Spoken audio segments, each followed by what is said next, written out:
Hey, real ones, welcome back to the Let's Be So For Real podcast. We talk about life, relationships, and the mess in between. You know it. This is your safe space for honest convos, bad decisions, and real life convos. If you're new here, I'm Miko. And I'm Akari. Make sure you like, share, and subscribe. Grab your bevy and get cozy because today's convo is going to be lit. Hey guys, welcome back to the Let's Be So For Real podcast. Today we're going to be diving into privacy, and is it a luxury for us? We are also going to be sharing about, well, not sharing, but talking about, is oversharing kind of like a new thing? And when did that really start for us and what that looks like? I think that this is a really interesting topic that we can talk about and kind of like discuss together. So come on, relax. Tune in and let's chat together. Let's go. Okay, so is privacy the new luxury? I don't know. I feel like everybody's business is out there from now on days. It's kind of interesting. Yeah, I definitely think that it is everyone's business is out there, and sometimes you can't even control it. But kind of like going over, how do we get to the place that we're at? You know what I mean? So we can talk about how this has really influenced us, yet let's start at the base point. So I think personally, when we talk about oversharing specifically, I think we have this fascination of kind of like wanting to know where people are in life. You know, I think that comes from also being so connected to other people. You know, like you have instant access to pretty much all your friends, you know, all your family and things like that with technology nowadays. So I think that has a jumping off point, if you will, when it comes to oversharing, because you're so used to using technology to share important moments in your life. But then I think people making revenue off of it, i.e. YouTube videos of day in my life. And even I think the biggest one is like reality TV shows when you have the Kardashians and things like that. And even that Ozzy Osbourne at his own show. No one really, I don't think too many people was like, oh my God, I really want to know what Ozzy Osbourne's doing. But it was still kind of cool to see like celebrities and how they lived and the whole nine. So I think that's kind of where the tipping point took off, along with using technology to stay connected. It just became easy for us to kind of tip the scales, and it became a social norm to just share everything. Like you take a picture of your food before you eat, and you know, I'm going to this place. And sometimes you really have to be careful with that, because then you'll see an increase of stalkers and things like that when you're like always posting where you are, what you're doing in the whole nine. But I think that's kind of where we started with the whole oversharing journey. Yeah, that's true. I feel like there's pros and cons when you overshare.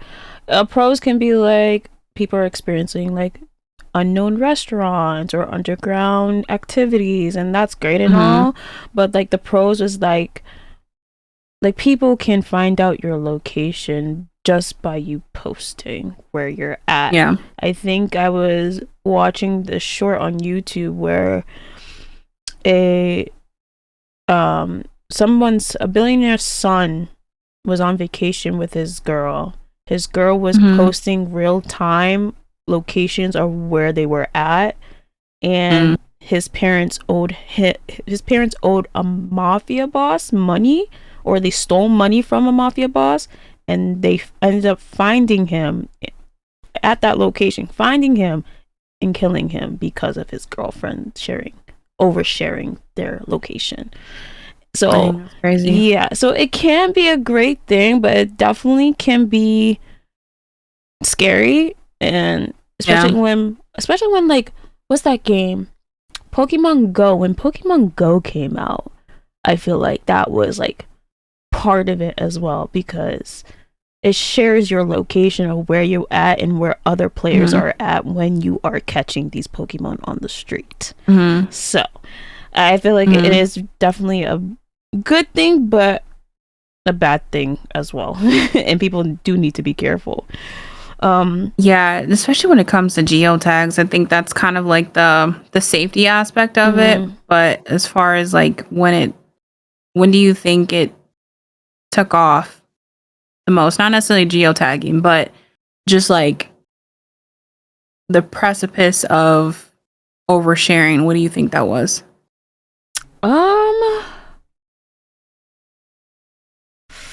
It's kind of hard to say because every year has their own different era of oversharing. Like you said before, like first it was the Kardashians and they shared their lives, or Kate plus 8 was sharing their life. Yeah, them too. Yeah. So they were basically sharing, and then gradually it became like YouTube would overshare that point of doing challenges or day in a life of somebody, because the next person in a different state doesn't have the same life as the person down the street or in a different state or a different country. So people are mesmerized about, like, when people travel the world, that's oversharing. When you go to live on a boat and do an experience, that's oversharing. Like, again, it's a good and bad thing, but I feel like every couple years have their own restart to things. So I'm not really sure where it like actually picked up. It like, okay, we're oversharing this much, this is where it started, this is the core. I feel like different aspects comes into it, like paparazzis, again, the Kardashians sharing their life, and like I feel like different things made it what it was, well, what it is today, if that makes sense. Yeah. But what do you think? Yeah, I think a lot of things contributed to it for sure. I don't think that everything is oversharing. Like, obviously, it's nice to know things. I feel like we have a very good circulation of information. It's never really like stagnant, right? You can find whatever you need to find online, and we talk about YouTube a lot, not because it's kind of like our main platform, but more so of it really just kind of being more pivotal.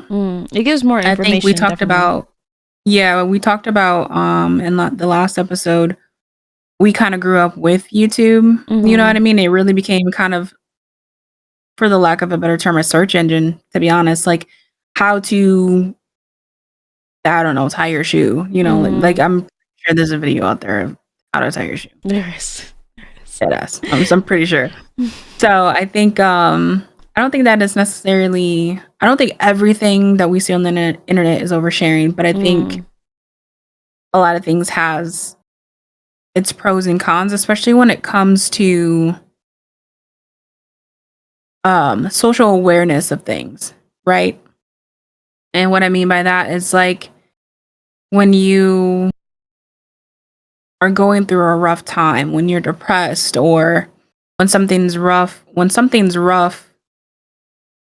and you're trying to navigate through it, I feel like that's when oversharing becomes a little murky. And reason being is because, you know, there's a lot of people out there that's super private. Like, if something like really detrimental happened to me, I can't really imagine myself being like, hey guys, X, Y, and Z. Like, if Onyx died, I'm probably gonna share that. You know what I mean? Because at the end of the day, that's my dog, right? But if I were to be like, oh, a family member died, I think I would take the time to process that first before going to social media and being like, hey guys, X, Y, and Z happened, or even something happy happened. I think, and this is what I like about, I feel like new voice crack is insane. Don't judge me. I think this is what I like about the not new age, but the YouTubers that are kind of around our age range. Because let's say if you were, like Azlia, Azlia, I think it's Azlia, if I'm not mistaken. she just had a baby, her first baby or whatever, and she's I'm gonna say betrothed. Who says betrothed anymore? What is it? Engaged. Yeah. Okay. So she's engaged with her fiance and things like that, and she just had her first baby. But the videos that she's releasing or did release were like months kind of like after her actually having her child. So she was able to kind of like cocoon herself in that nesting period and still be attached to her platform and things like that, but kind of spacing out so she was able to enjoy that moment for herself. You see what I mean? So I say all this. I always say this. I say all this to say. I should put it on a t-shirt at this point. But I say all this to say, I think that there is a balance between really being just trying to be connected, and really trying to just share every little detail about your life. You know what I mean? And we have this obsession of really wanting to see how other people live. I am guilty of that as well. I love seeing how other people live because it makes me feel inspired and wanting to take some things and put it into my own routine. But I definitely think that there's a line between us actually experiencing life, and which is why I gave the example of Aslia, because yes, she's experiencing life and she's documenting it at the same time, but she's doing both. She's documenting her life, but then she's also still experiencing it by doing the things of delaying the posts, right? So that way she has that time to really enjoy what she's documenting and things like that. So I don't think that everyone really needs to know what you eat. You know what I mean? Like if you're just making a Snapchat post about what you eat, that to me is kind of like just whatever. If it's aesthetic, sure, whatever. But if you're making content solely of that, it's not really interesting to me. Yeah. Now, if you were like a bodybuilder or something like that and you're doing that, makes sense. But we all know well that some of this food content, like you definitely don't set it up like that every day. Like the way they just aesthetically please, I'm like, you definitely don't set it up like that every day because you're a regular person, not a chef. A chef does that, but no. But a regular person, you definitely don't do that every day. But not gonna say that. But do you think like sharing things on social media is a voluntary surveillance for government, for other people, or just quote unquote aliens? If people don't believe in aliens, that's all right. But for like but do you think that we are voluntarily yeah, there you go, going under surveillance? Yeah. Well, I want to kind of take a step back a little bit because I feel like we are under immense pressure to be online. You know what I mean? Like businesses are online, job opportunities are online, everything is online, right? Even just basic things like checking your insurance. You used to go back in the day. You used to go to a broker. You still can go to a broker for insurance, but I'm saying like managing your actual account all online. Like you used to know your banker, the teller at your bank, because you used to go in there all the time. Whereas now you can transfer money like in 5 seconds before. True. Like now, but before it was much different. So I think there's definitely pressures to be online, and there's also pressure to be transparent online. So that's why I feel like when you are a smaller content creator, you have to push out content like crazy in order for you to even kind of like catch the attention of the algorithm. So then you're making these videos of like a day in my life, how to do this, things like that really like catch the algorithm. But then you're kind of caught in this cycle of I have to share something, and that something becomes anything. So I do think that social media kind of does equate to voluntary surveillance. for whatever use it may be, whether it's for the algorithm to give you more of a more curated timeline, or anything like that. And it could be even something as malicious as the government using it to keep track of you. You know what I mean? Like, I don't think that I have an FBI agent. I mean, I would like to think that I wasn't that important, but I don't think we really are like sharing state secrets over here. But I do think that us using social media just in general is voluntary surveillance. So kind of like equating it to getting the DNA tests for like knowing your genealogy and stuff like that. I feel like that's voluntary surveillance as well, because you can, by law in some states, I don't think it's every state, but some states, they can use, if they can't find a I want to say specimen, but if they can't find a DNA specimen in the criminal database, they can get a subpoena, I believe it is, to sequester records from checking just those DNA genealogies as well. And some, God, it choked. Some of the cases have been solved because of that. Like that, there's I think there was a case, and I forgot what state. Don't crucify me, but there was like those college students that got killed in the middle of the night. It was like 4 of them that got killed, and it was like they found out who did it because the brother of the killer had a match, obviously, in DNA, and they found DNA of the killer at the scene. So that's how they were able to kind of like put it together, which I feel like is kind of cool. But it's a long-winded answer for you saying yes. I do think that social media is voluntary surveillance. No, definitely. I think it is too, because even cops actually watch TikToks or YouTube channels, and regular people help out cops to figure out like cold cases or trying to figure out what happened to. So it goes hand in hand. So I definitely think it's voluntary surveillance. And then tying it back to like the privacy is a new luxury. I definitely think it is, because normal people are becoming rich and famous at this point. It's not even about celebrities anymore. Usually people are so captivated.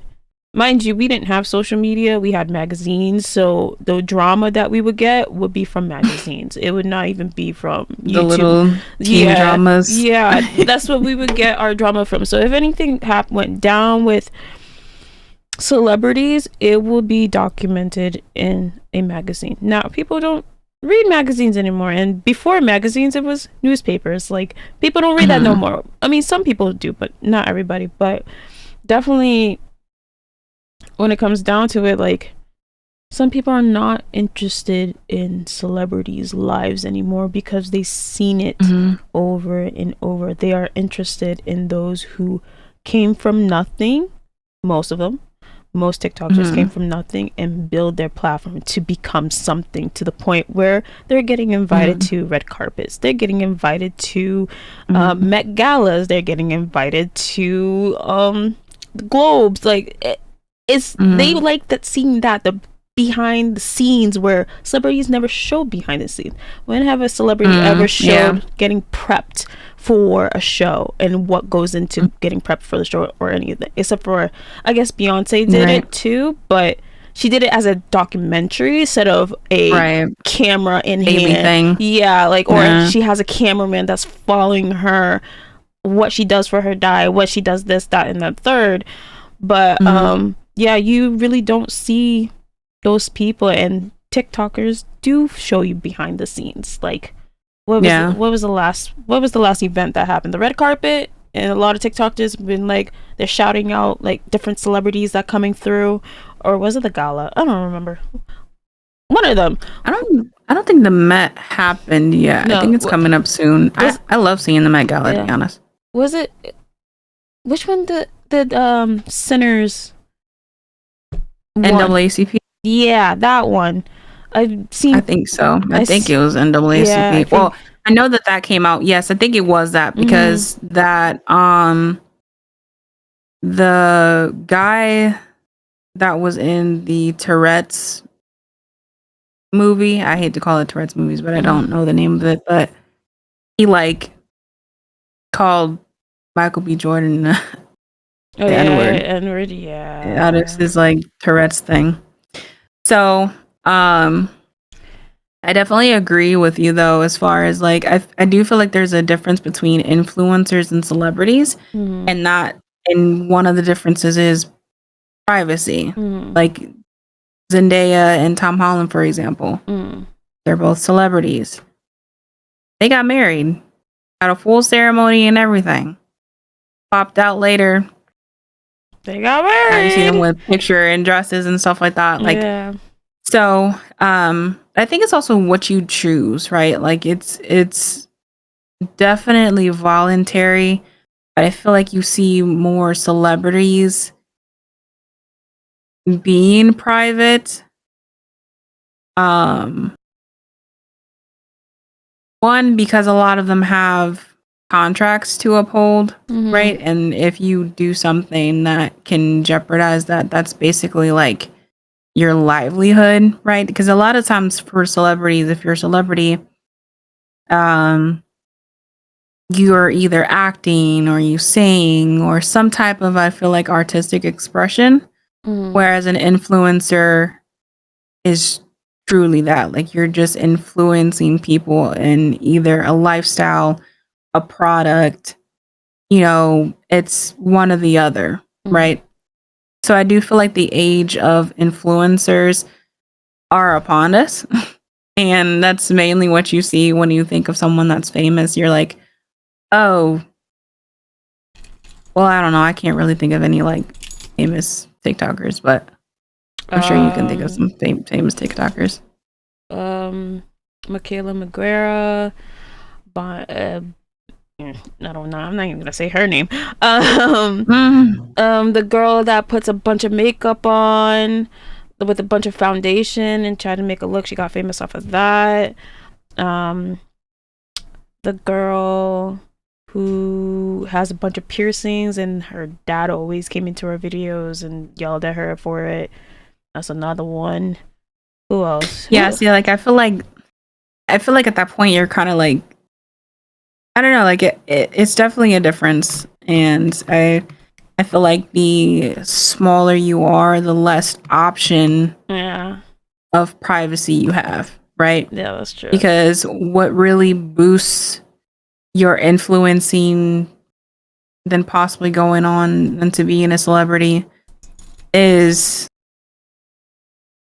the lack of privacy, because you really have to push out content. Like I was saying before, you really have to go through it. So making content out of anything and everything will get you the views and get you to the status that you need in order to be making, I feel like, steady income and things like that. That's true. And I really feel like if people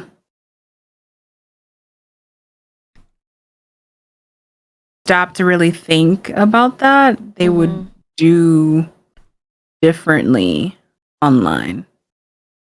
I feel like it depends on the niche too, because a lot of makeup gurus don't really share their life online, except for if you're like Michaela McGuire. Like, she shares her life online, where she talks about, like, she just came out that she's getting divorced from her longtime husband.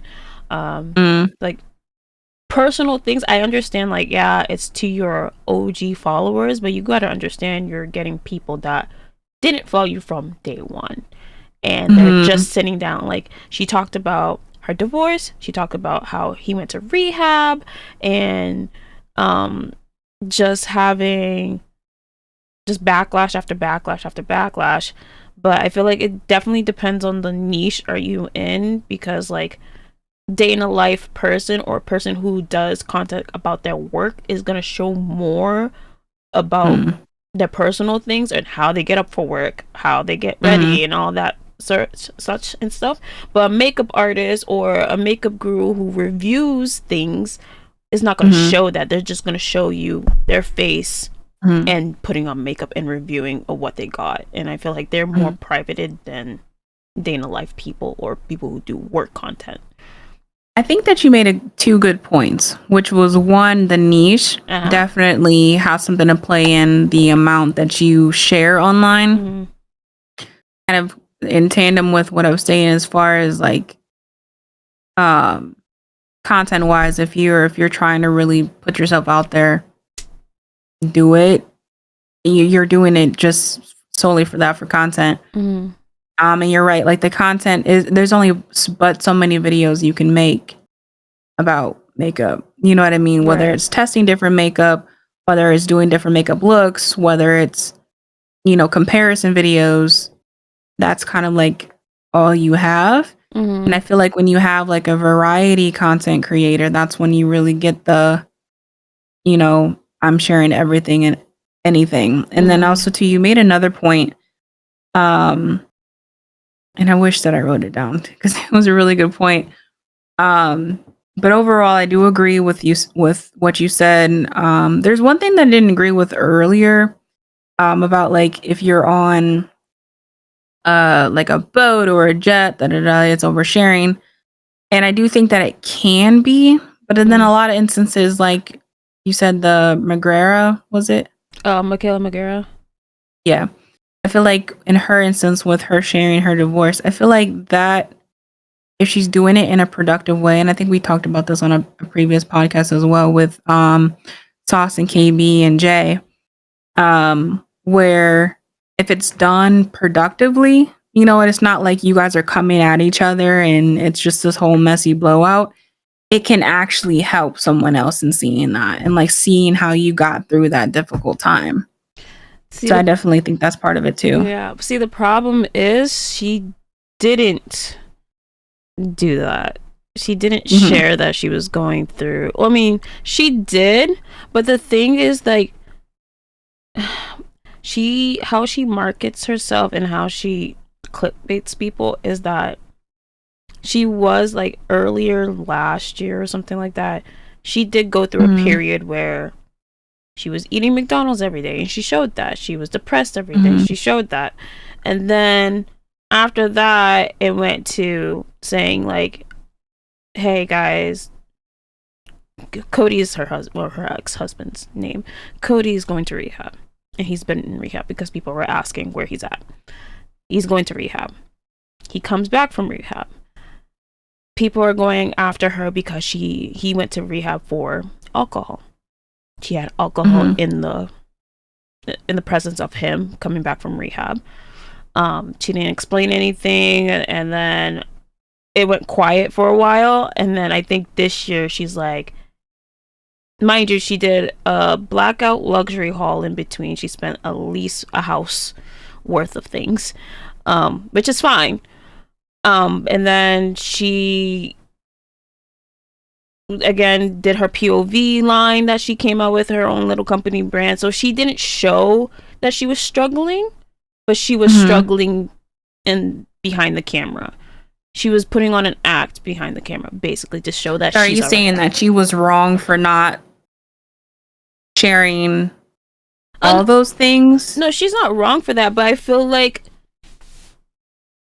oversharing, like people are already, you showed so much or you told so much information that people have a right to know these things. And you have to tell people, because I've heard YouTubers that got bashed for not sharing that their baby passed away. But that's the thing, like I don't agree with that, to be honest with you. And I think that's kind of where the when we were kind of touching on the pressures of being transparent. If there's something so traumatic to me, or if it's something that I don't really want to focus on, even though that's my day-to-day life, I don't think that it's wrong to keep things to yourself, right? Now, on the flip side, if she was saying like, oh, my life is hunky-dory, everything's put together, yada, yada, yada, that's at that point, you're doing self-advertisement. I mean, false advertisement, not self-advertisement. But I think then you kind of border the line of lying to the people that follow you. You know what I mean? If you're putting on this fake facade. But if you've addressed something, said, hey, this is what we're going through, this is why they're not around. Okay. If I can't speak for the alcohol bit, and I'm not coming to her defense at any means, but I guess I'm just putting in perspective the point of, if you choose to be online, you can choose not to be online. Yeah. Regardless. Yeah. But I feel like a lot of people in the influencing space start having the mental health issues when, one, people are starting to forget that they are people at the end of the day. Like, they started in the same place as you and I. And this, I'm not saying that this is how you feel. I'm not speaking on that. But I'm more so saying, like, in general, I feel like people have this really bad habit of being like, oh, well, you didn't tell us. I can't say that I'd sit here and be like, if my child died, I'd want to talk about it in a whole video. You know what I mean? Like, some people release whole videos talking about how they feel and what they do. And 9 times out of 10, before I come to social media, I'm talking to God, my therapist, and my significant other. You know, something like that happened. Yeah. So it takes time for that to even be released, if it's released at all. Sometimes things are so private, and I think we bash people for oversharing. But then we also, on the flip side, bash people for not sharing enough. Yeah. Because I feel like as an influencer, you do, if you are sharing your life, you do invite those people. They will say that they have a right to know information because you overshared your life, or you I tell you right now. But I think I ain't got no damn right to my life. That's for sure. I know. But I think, like, for like Michaela's aspect, I feel like people were just confused because she went from, like, the whole divorce thing. She went from, guys, sit down, breathe it in, like, we're getting a divorce, and then the next video is her promoting something. You know, and then people are like, wait, I'm confused. You just announced that you're getting a divorce. Now you're reviewing another product. The next video, legit, the next video, same clothes. That's the thing, that, like, people are looking at social media like it's going to be a chronological documentation of their life. You know what I mean? And that it's not a reality TV show. Right. You know what I mean? Like, she's still working at the same time. Like, yeah, she's shared that, like, but this she's is still a business working at the end of the day. Like, so I personally feel like if she took the time to inform people as far as what's going on, because people are asking about something, it's not her duty to make that her identity. Right. You know, like, that's something that she touched on.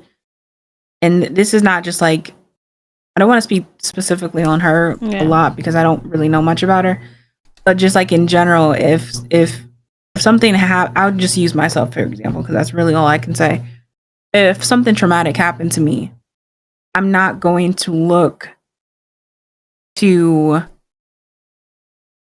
my first thing is not to put everything out on the internet, especially if I haven't fully processed it myself. I'm going to try to continue as normal so I can keep that sense of normalcy while I navigate a really trying time. Not saying that's what she's thinking or doing, but me personally, how I would handle that's the type of situation. I would say I appreciate people's input. I appreciate people's care. But I'm not going to make this my identity. I'm not going to change my brand and what I normally do because I'm going through something. Yeah, that makes sense. And that's why I think that's too why a lot of people have 2 channels, right? Like, some people have gaming channels, and then other people, and then you have a daily vlogging type of channel. And I think if you do it that way, one, your algorithm won't get fucked up. And your views will still be separate, but it kind of will start training your audience to be in that mind space. Like, if I see she's doing this type of content on this channel, I understand that well, you should understand anyways. Common sense isn't always common. You should understand that, I'm solely going to be putting this type of content out. So I'm not going to be talking about the hard times here. Like if I decided to open up and share that on my vlogging channel or my personal documentation channel, that's one thing. That makes sense. Yeah, but I feel like a lot of it depends on like what kind of person you are. You can be a Kardashian, or you can be a very private person like The Weeknd. Like you barely hear anything about The Weeknd unless he's dating.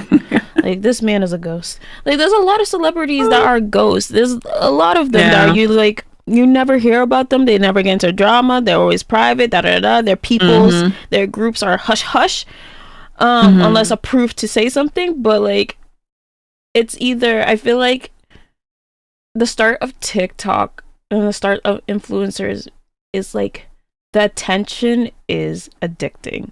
It's like a high for them, and I feel like it gone to people's heads. Like I would say one of them. I don't really comment on, like I watch a lot of drama channels, so this is coming out from drama channels, not me personally, but people say like Jaclyn Hill is out of touch because she went from starting as a makeup guru, reviewing things, doing makeup tutorials and that's what she's known for, but then on TikTok she's doing luxury hauls because she made it big, and she's just doing luxury hauls after luxury hauls after luxury hauls, and people, her audience, her OGs who grew up with her, don't like it. So it's depending on who you are. Like, are you a Kardashian who will share everything about their lives and just to be relevant into the industry, to make sure that all eyes on them, they're always in papers, they're always a topic to talk about? Or are you more of a person who's like just enjoys making content and as a hobby, and that's all they care about? They don't care if they have 1 or 3 views or 100k likes or 0 likes. They're still pushing out content just to push out content. So I feel like it depends on what spectrum you are on, and I feel like a lot of influencers do lose themselves once they get into money that they never had or they struggled to get.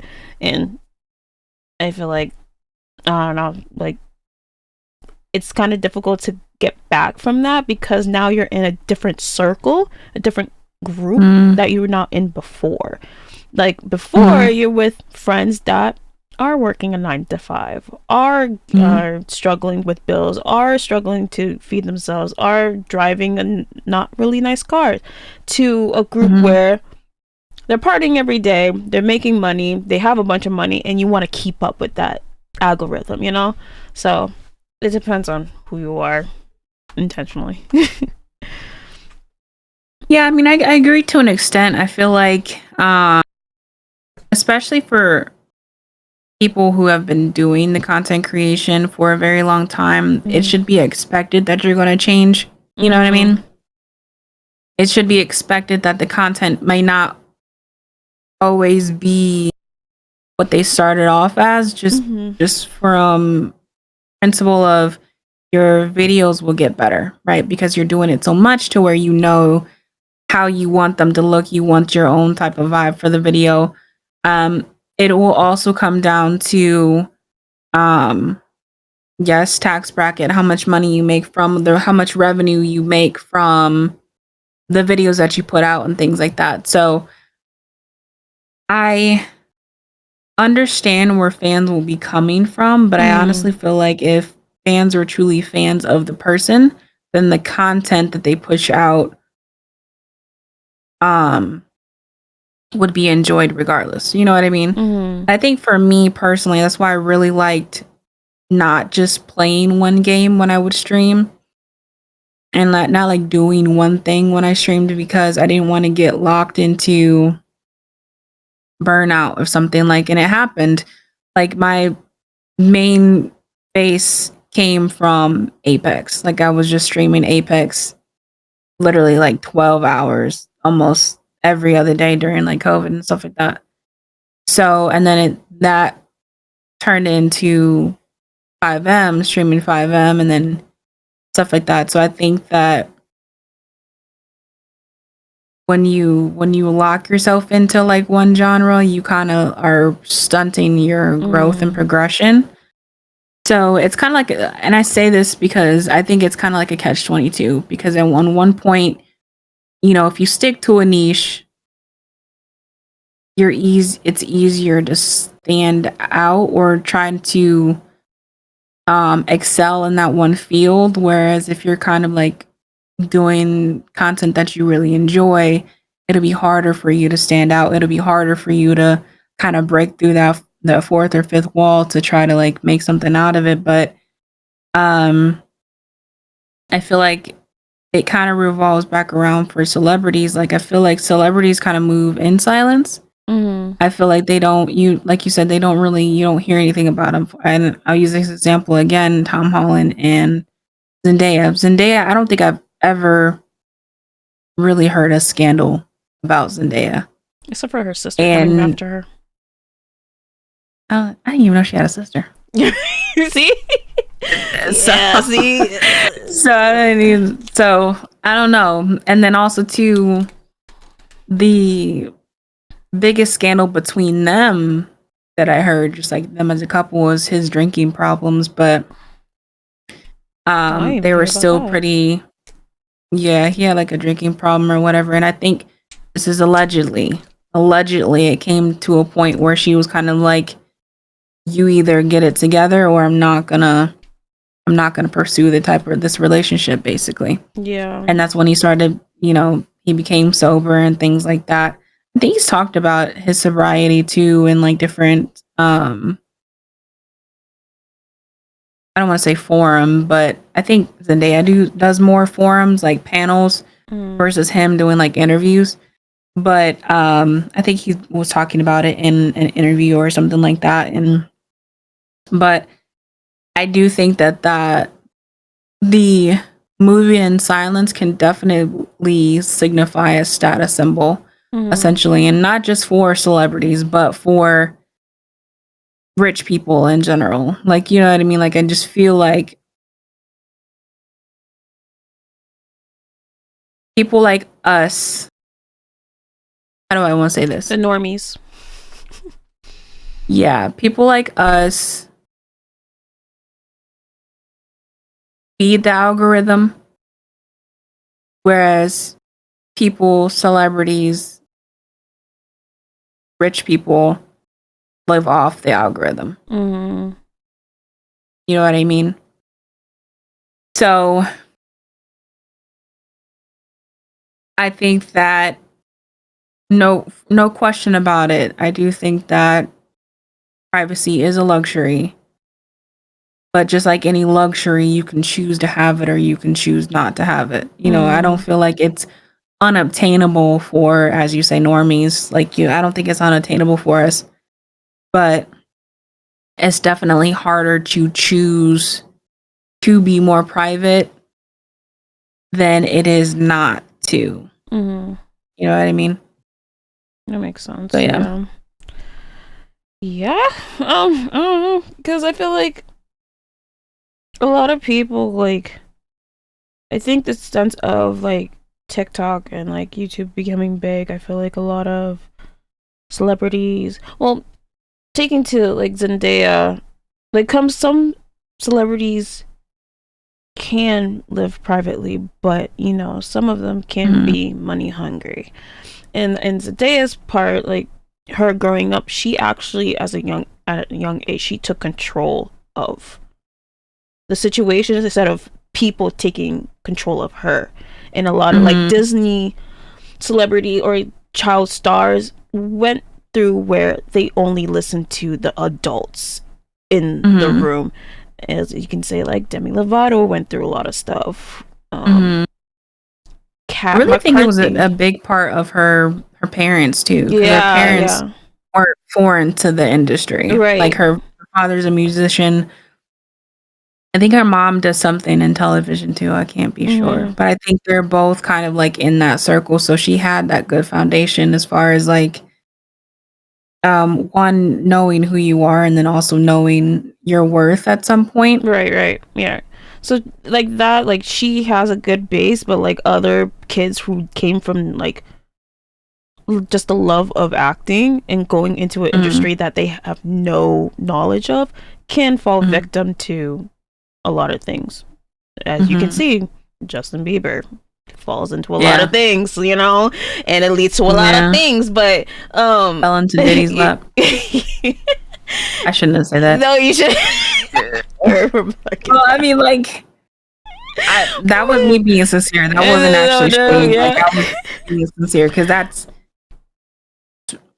speculatively speaking. The whole thing around him is that when he was young, Diddy got a hold of him, and he's kind of been messed up ever since because we will never say that it's fact, obviously, but allegedly, it came out to where 50 Cent was even going after Justin Bieber for supposedly being molested by Diddy, to where supposedly Haley reached out to 50 Cent, was basically like, stop, like, he's healing, he's trying to do better and trying to do these things, so just don't add more onto him. And I feel like that kind of segues into just like the psychological effects of all of your business being online. You know what I mean? When you can't control the narrative, when you can't control what people are saying or what they know about you and things like that, I feel like that comes with the psychological warfare in itself. I feel like back in the day, during the whole leave Britney alone, the worst thing that you had to worry about was a fucking tabloid. Now it's things, and that would take days to circulate, right? Now it's hours. If something happens, and it's literal hours. And how can someone, if someone's in the moment processing something like that, they're processing the situation while the whole world is learning about it and processing it too. So then you get the asking questions and then speculating, and because there's no answers, you know, people just start, oh, that makes sense, and start rolling with it. Right. Yeah. And now you have a bigger beast on your hand than the initial problem. Now you got people tacking on more. So I think there's pros and cons to anything in life, but I definitely think that there's a pros and cons to picking and choosing your privacy. And the reason, and just giving the reason of me stating that, is because, for example, if you're so private to where your fan base doesn't really know what you would, or would you, hello? If your fan base does not know you enough to know what you would and would not do, when something comes out that's super crazy, they'll kind of be like, well, I don't think it wouldn't happen. Right. You know what I mean? So that's kind of like a con to that. But whereas a pro, I guess, to being or sharing a lot online is their fan base kind of getting to know you better. So when something does happen, like you're supposedly kicking dogs for fun, if they know that you're an avid dog lover and you give the dog charities, that's kind of gonna go in one ear and out the other. Right, that's true. And I think, like, based off what you're saying, like, the streaming world is actually definitely having trouble with that. Definitely. Because, like, I think, who had an event? What's his name? Not Drewski. It was, Feed? No. He was having a tournament, a small tournament with a bunch of big streamers. What's his name? What do you look like? Has a buzz cut. I can't tell if he's like, either he's. Is he white? I can say he's white. He is white, but I'm not sure. Like, what's his name? I want to say it's not Drewski, because that's. Is it Aaron? Not Aaron. No. He's like the top player in. Is it Apex? No, it's not Apex. Difficulties. Hold on. I'm searching it up. It's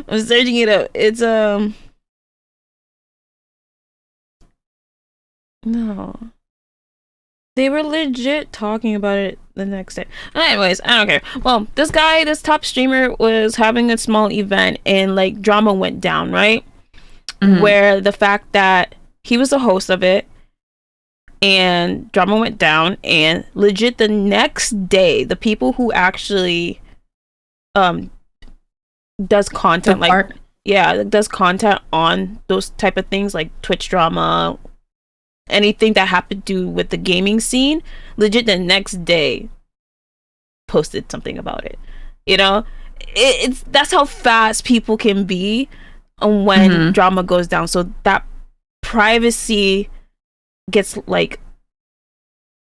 cracked because you try to have privacy. Like Kai Cenat, like his whole life is documented, and now he's trying to go back into privacy and keep himself sane.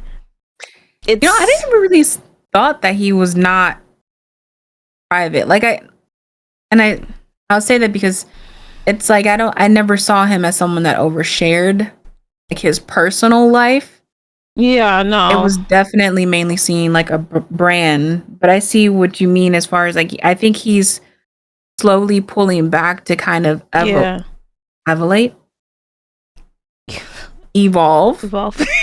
like, and level up his image.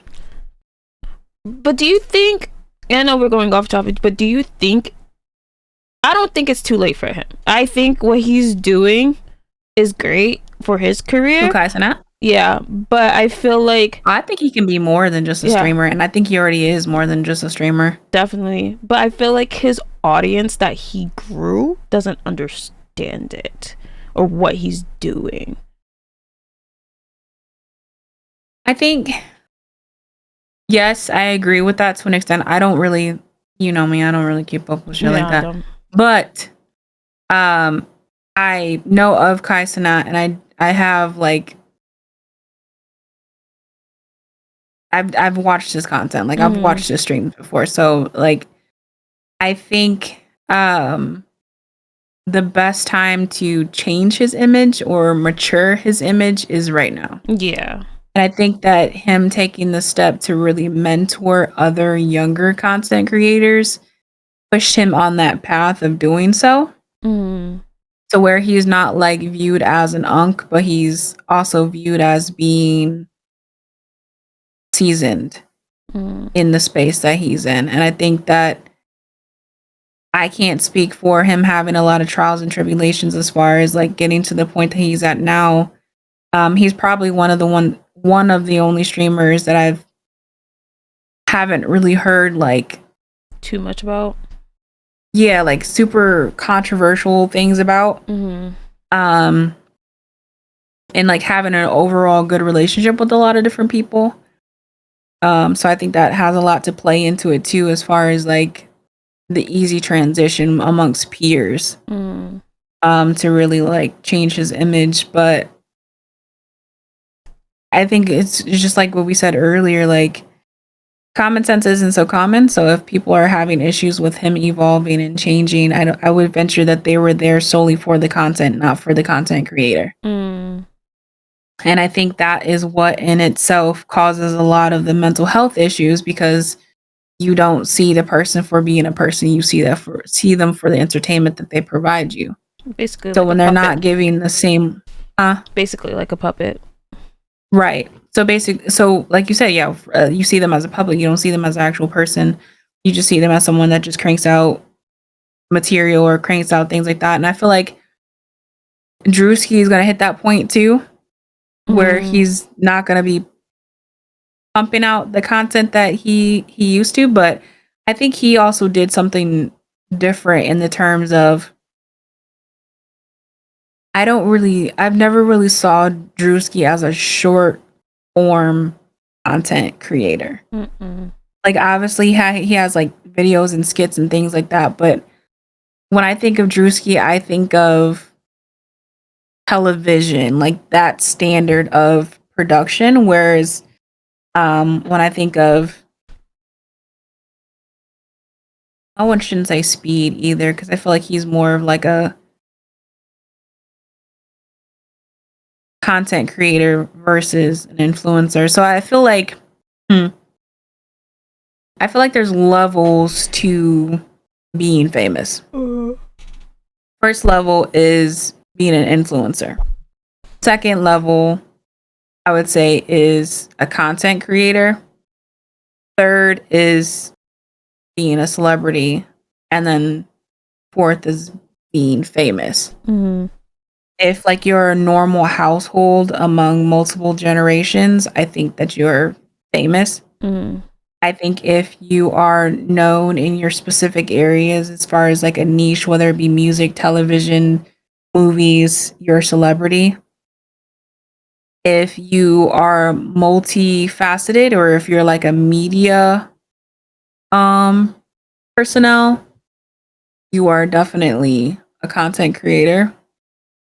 But if you more so are small time and thinking of like pushing different products, sticking to your one niche, you're an influencer. Mm. And the lower on that totem pole, the less options for privacy that you have. So going back to more so what we were saying, like Drewski and Kai Cenat, Speed, and them, I feel like they are at the content creation phase. So your image to get to that next level of being a celebrity is very fragile in that state. So crowd control is very important. Privacy is really important. Curating your image is very important. So I think that's why privacy becomes more of a luxury than it is not, because you have you have more to lose versus when you're small. Especially like, so yeah. And now a lot of people do like off of like rage bait at this point, because they hate equals more popularity, because more people are looking at you, more people are going to tune into what you do and watch your every move to that, which I understand the tactics. I mean, props to the people who can handle that, but you need a stone heart when you do rage bait, because people can get nasty on that. I cannot do it. I couldn't even understand putting that type of content out in the world, to be honest with you, because it's kind of like why? Pointless. Yeah, why do you want to all that hate? Like, I understand it makes you more money. Discord for no reason. Yeah, and I'm just like, you're gonna live with that print all your life until the day you die.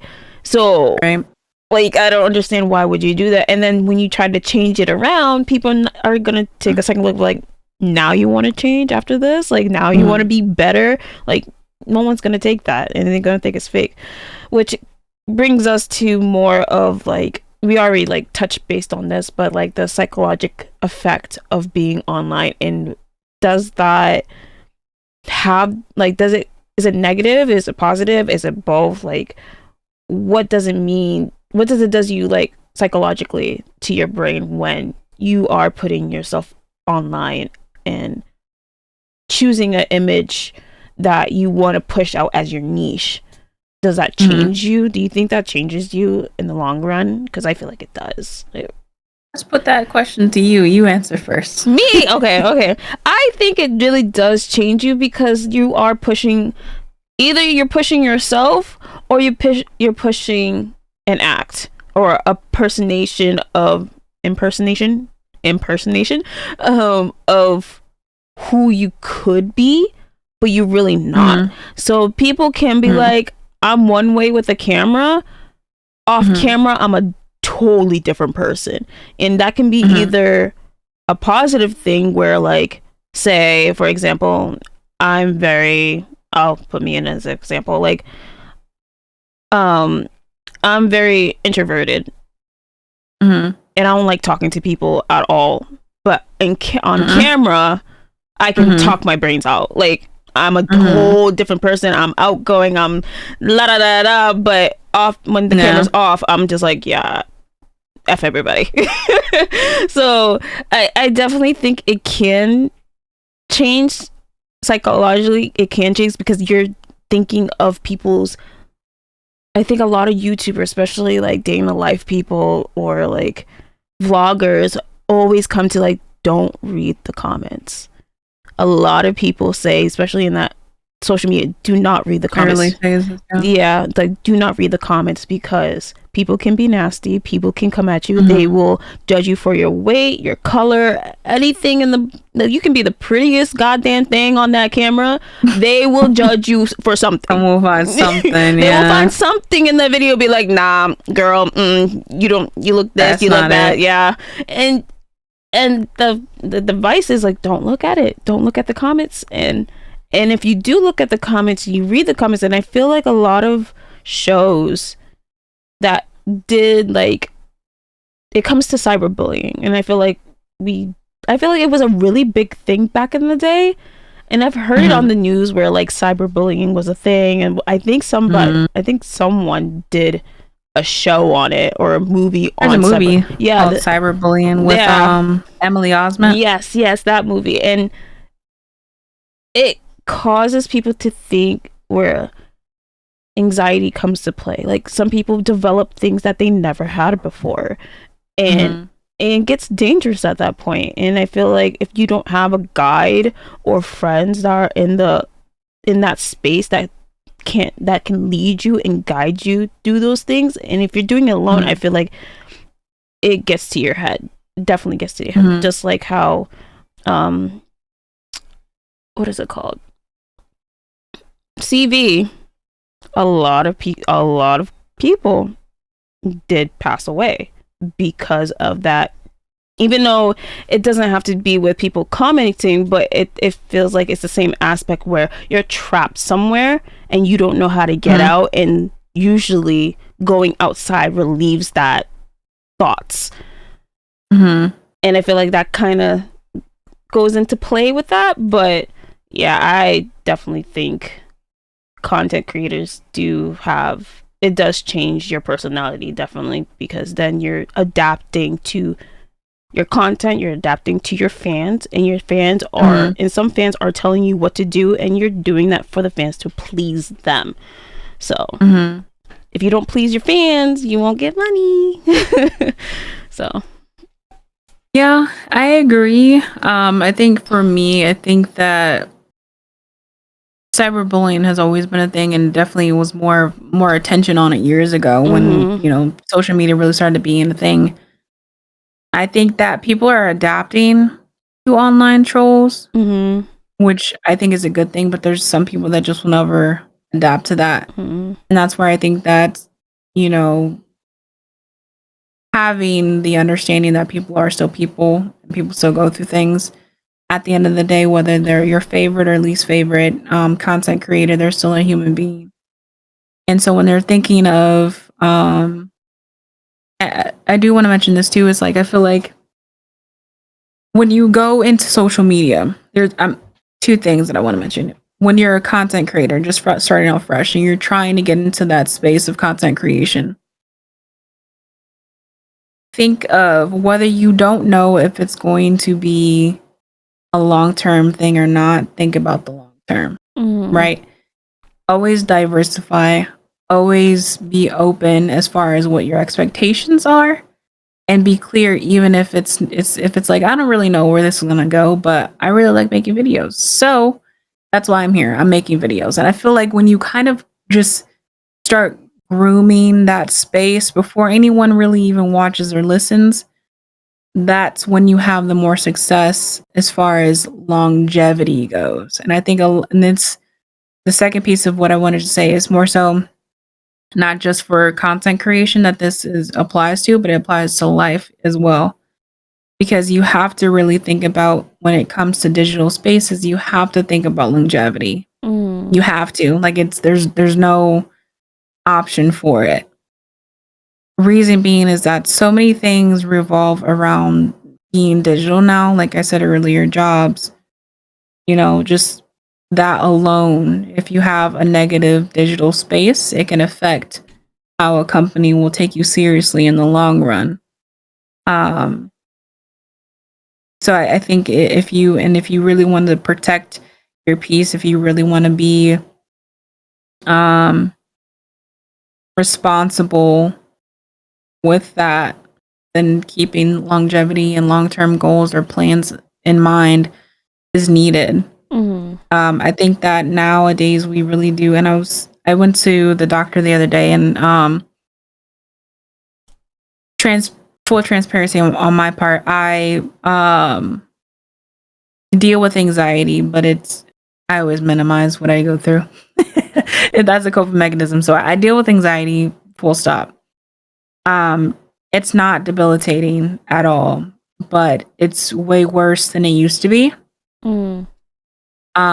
So, speaking to my doctor and things like that, she was basically like, she mentioned that there was a study done, I think it was like in Italy, and like rural parts in Italy where they started getting 5G internet, right? The parts that had the internet access, they could see over time that anxiety became more prevalent in those spaces. And as soon as like other rural parts started getting like high speed internet and things like that, the anxiety in those areas were increasing over time as well. So the trend of high speed internet, social media, everything that comes with it, being connected all the time is not good. So that's for like me, for example. I wouldn't say necessarily I'm always connected. It's not like I'm always on my phone. People that text me and call me will know I'm not always on my phone. But it's more so of like always having a device at hand, right? Like, so if it's not my computer for work, it's my computer for just leisure. If it's not my computer for leisure, it's my iPad. If it's not my iPad, then it's my phone.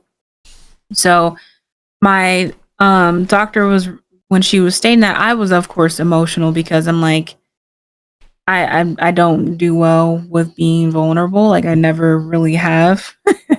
I'm not that type of person. But when you don't realize something is an issue, it can become, well, how do I say this? When you don't realize something is can cause something, it gets slept on and then becomes a bigger issue in the long run. Yeah. You know what I mean? So kind of tying all this back to what we're talking about, privacy, is it a luxury? It definitely is a luxury, but again, it's something that can be chosen. You can choose to be connected. You can choose not to be connected. I'm not saying like live on a prairie type disconnect. I'm not saying that. That's harder to do than, just putting down your phone for a couple hours, but making those mental decisions will help you still. Like, I make the habit now. I love reading. I've always loved reading since Junie B. Jones to now. Like, I'm literally have a book that I'm working through, that I'm almost done with. Here on my desk, I love reading, but I would read on my iPad. You know what I mean? Like I would read on my iPad mini or my big iPad. So, doing the simple switch of not looking at a screen, kind of just taking the opportunity to really look at something physical, I think for me is the slow decision that has actually helped me. I wouldn't say be like no anxiety because it's still there, but it's lessened the anxiety of having to always do something, like I used to be on Instagram all the time. I mean, like all the time. And my timeline isn't depressing. It was like dogs and babies laughing and playing. Like my timeline isn't bad, but when you're just scrolling, you get in the habit of just scrolling and you're getting that dopamine hit. So when you're not really getting that dopamine from anywhere else, you're going to keep going to the source. But if you get hooked on the source, you're not going to really realize that there's other sources, other places to get that dopamine hit. Do you see what I mean? Yeah. So like you said, going outside, that releases a lot of tension. Doing things that are more hands-on, like reading. I got back into coloring. I do my painting, journaling.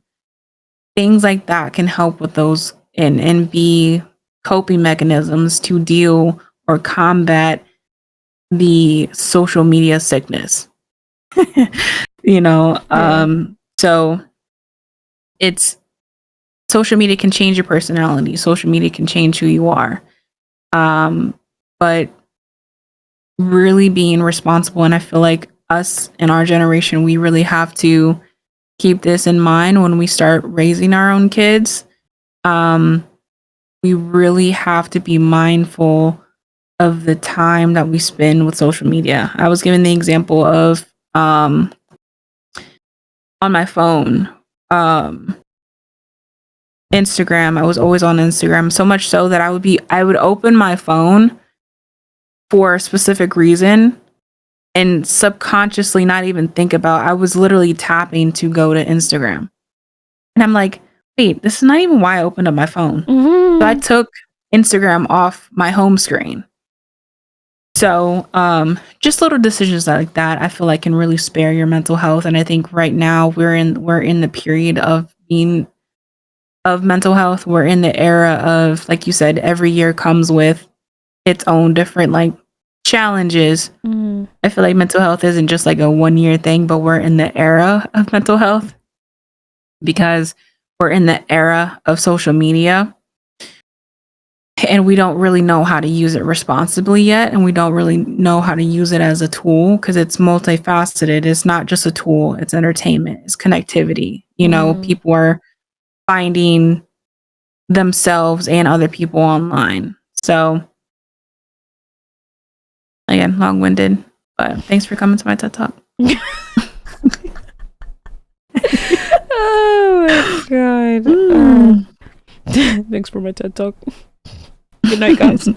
But I definitely want to hear from you guys. We're gonna wrap this up.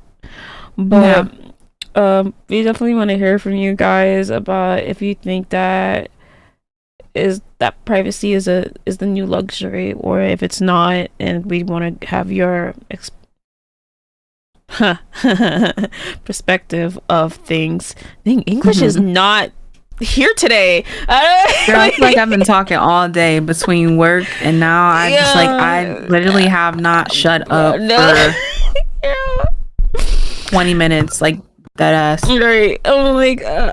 That's too funny. But we want to hear your thoughts. Please comment on down below and follow all our social media and wherever you get your podcasts. And I hope to see you guys in the next one. Yeah, and also to tell us about what you do to kind of combat the social media sickness. Do you read? Do you journal? Do you go for walks? What do you do? Share that in the comments as well, because you never know. What you tell someone could be what they need. Yeah. Just like I always like to say, the world, you can't be all the good the world needs, but the world needs all the good that you have. That's true. And if you made it to the end of this video, I would like to see a star in the comments as well, because of Mika's patch. Homework. Just because homage to the patch. I'm telling y'all, if I have an outbreak, it's getting covered. Yes. Someone, I can't have flawless skin like someone over here. She has flawless skin. Oh my god, what is she talking about? I don't know what she's talking about. I do not have flawless skin. Not one blemish on her face, mind you. Not one. That's crazy. Okay. I do. Bro, I'm done. I give up. She wins. My skin is bye, guys. Yes. Bye. We love you. Bye, real ones. Bye, real ones.